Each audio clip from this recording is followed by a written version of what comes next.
Bonjour, aujourd'hui je vous emmène faire le canyon de Saint-Auban dans les Alpes-Maritimes. Ça a été une vraie découverte car pour cette fin de saison un petit peu sèche, c'est un canyon avec un bon débit. Pour y aller, il faut se rendre au parking à l'entrée de la gorge de la zone de Saint-Auban, garer la voiture, descendre la route et après un petit tunnel, vous trouverez un panneau d'accès dans le canyon. Si je dois résumer le canyon, c'est un canyon très encaissé dans lequel on rentre par un rappel dans l'actif de 6 mètres. Ensuite on évolue en fonction de votre envie, soit des sauts, soit des désescalades, soit des rappels. Ensuite on va arriver sur une cascade de 11 mètres assez majeure et c'est un canyon dans lequel il faudra faire attention aux mouvements d'eau qui vont apparaître dès les débits corrects plus. On peut noter qu'il y a éventuellement des échappatoires mais c'est vraiment de sanglier et ça serait quand même réservé aux bons grimpeurs. Voici le premier rappel qui vous permet de rentrer dans le canyon. La même vue du bas. On voit tout de suite les premiers mouvements d'eau apparaissent. A noter aussi que l'eau est relativement fraîche car il s'agit d'un ruisseau de montagne. Ensuite, vous évoluez tranquillement dans un bel encaissement, comme je vous disais, avec soit des sauts, soit des rappels, soit des désescalades.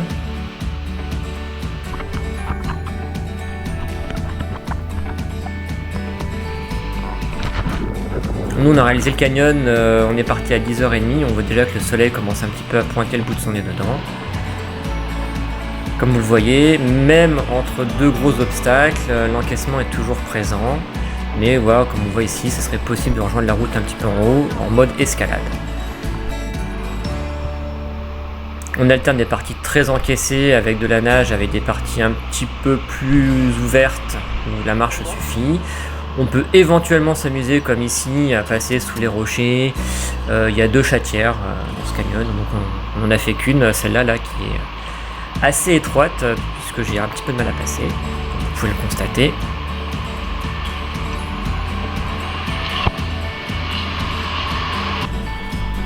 Elle n'est pas du tout obligatoire, vous pouvez faire le tour de cette chatière sans aucun problème. Nous c'était juste pour pimenter un petit peu la descente qu'on s'amusait à aller dedans.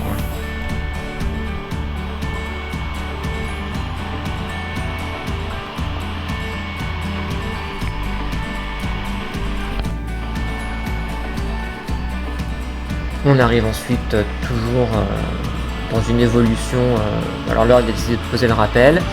On voit là un petit mouvement d'eau qui empêche Bart de sortir comme il le souhaiterait de la vasque. Vous allez voir, ça se passe quand même relativement bien. C'est un jeune homme très sportif, donc en poussant un petit peu sur les bras, il arrive à s'en sortir très bien. Mais notez qu'avec plus de débit, ça pourrait être un peu plus compliqué. Et le voilà de nouveau sur ses pieds, tant mieux, à descendre en rappel. Le même rappel vu du bas. Donc on s'est arrêté à l'intermédiaire et là on a désescaladé, où on aurait pu faire le petit toboggan en rive gauche.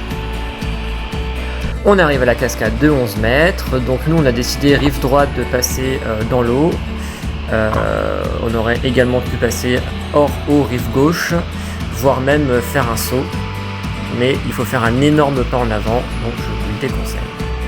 C'est un rappel qui est très arrosé, et donc qui nécessite quand même une grande prudence. Le rappel vu de dedans, par votre serviteur. Et vu du bas, vous pouvez marquer que sans nager, je recule relativement vite parce qu'il y a quand même pas mal de courant. Un autre petit rappel, juste de l'évolution tranquille, je vous dis, on est toujours dans des petites gorges relativement serrées. On saute, on désescalade, on met des rappels, à vous de voir.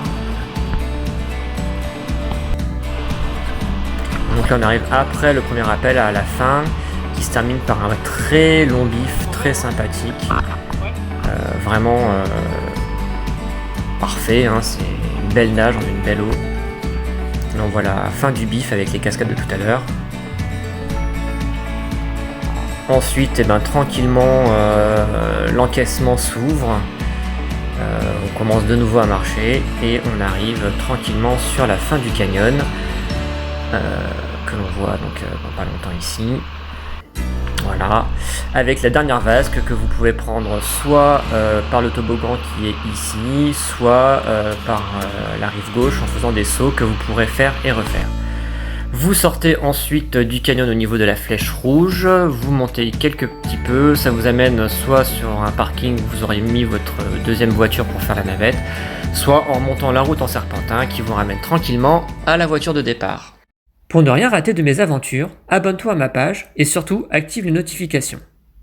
Tu verras ainsi des vidéos de spéléo, plongée, ski, canyon et bien d'autres. À bientôt!